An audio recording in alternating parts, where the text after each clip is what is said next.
How we set it up was we set it up almost like a university model. So it's basically like a 3-year business school that they sign up for. So they sign up for 3 years, and they pay a monthly fee for 3 years, and it's got everything from one-on-one coaching to live events to live webinars to online modules and quizzes and homework and stuff. There's staff training for their staff.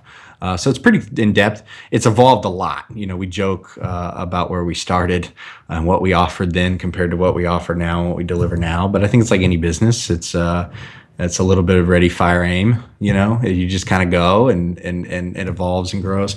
So really now it's a full blown A to Z. I mean, somebody who we sign people up before they graduate even. They're doing their residency and they're thinking about getting out on their own. They'll sign up with us and we walk them through how to launch, how to do everything to be successful, to on the back end to the guy who's been practicing for 25 years and is maybe just struggled and kind of putted along or is stuck in day to day, which is something that I'm very passionate about, is helping business owners get out. I think it's one thing you've done very successfully. And obviously if you've done it, that most of your peers haven't, because they all come to you and go, how the hell did you do that? Right. They get stuck in the moment and in their business. In the day to day, right? Being there. And I tell most people, do you own a business? Or do you own a job? And I own a business. Well, if you're not there, does it make money? Well, no. Okay. You own a job. Yes, your name may be on the door, but you still own a job. And how do you develop that into a real business? And obviously there's lots of skill sets that go into that. And that's something that I've always been real passionate about teaching. So it just worked out really well. So what are 3 things you've noticed people do that they can do to get out of a business, especially in your field, in the healthcare field? I think, again, business is business. I think one is you have to be willing to delegate, and obviously everybody knows, okay, yeah, delegate, but in order to delegate, you have to empower and you have to have a level of trust there, and you have to have systems. Right? You have to have systems, because I don't want to micromanage, but I do want to be able to observe and make sure that there's check-in points and things that are going on. So whereas a lot of people delegate, they just go, here, you do this. And then 6 months later, they're like, what the hell wasn't that done right? There's no process in place, right? That's right. There's no process. There's no boundaries. There's no structure, no systems to it. So one is be able to delegate. 2, and I think the biggest one, and this is true for all entrepreneurs, and I think it was even magnified in that space with doctors, is you got to swallow your ego. You got to stop trying to be the man or the woman, because if you want to be the man, great, but that means you're going to be stuck there. So being willing to say, I don't need to be the man. In fact, I recognize that there's people here that are better at what they do than I am, and start to figure out where you want to operate. I know that there are certain things in growing and scaling a company that I'm really good at, and there's some things that I'm really, really bad at. So kind of, I guess my third thing would be... Well, before you go to the third one, let me ask you this. So swallowing your ego, though, that's an interesting point, because there seems to be confusion too, because some people are afraid to let go because it's not that they want to be the man, it's that they're afraid someone destroys what they built, right? Like they don't trust in their staff enough or in the process enough to say, you can take care of clients as well as I, so let me step out of the picture and let you do that. They would do it, I think. I mean, from my point of view anyways, like I think there is somewhat of an ego, but there's also that distrust in the process. And to me, that comes with aligning interest, right? Whether it's profit sharing or bonusing or how you structure it. I want to structure it so that everybody on my team wins if we win, and everybody on my team loses if we lose as a business. And so I think one thing is aligning the interest. I think obviously, communication, the ability to high level management to oversee is correct. But you're right. A lot of people are very fearful of, what I find it ends up being true more times than not. They're fearful that the person's going to screw it up.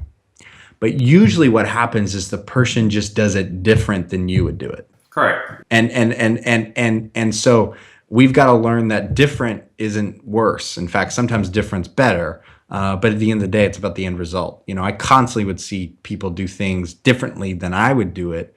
And if you go make them do it your way, they're never going to be empowered because it's your system, your way. But if you let them create their own system, their own structure within guidelines and boundaries, Now they own it. Now it's theirs. It's their process. They participated in creating it. And so things like that, I think, are really, really important.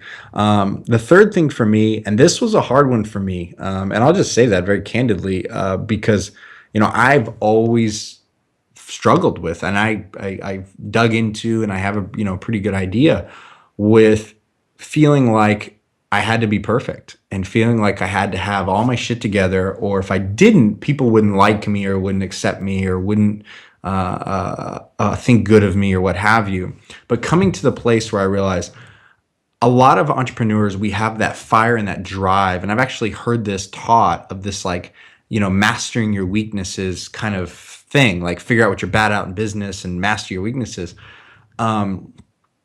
Maybe it's just me and the people that I've worked with, but what I found is, like, you can't do that long term, because most of the time things that you suck at, you don't like, and things you like, you're good at, right? I mean, that's just kind of a natural thing. So what I've just learned is I'd rather magnify my strengths and minimize or delegate my weaknesses, which means I have to be okay not being perfect or not good at something, and sometimes even saying that to my team of, like, this is not my skill set. Like, I know that as the super entrepreneur and business coach, I'm supposed to have all the answers, but sometimes the best answer is I really don't know. This is not my area of strength. Go do some research, go find an expert and make it happen. And for a lot of people, they can do that no problem.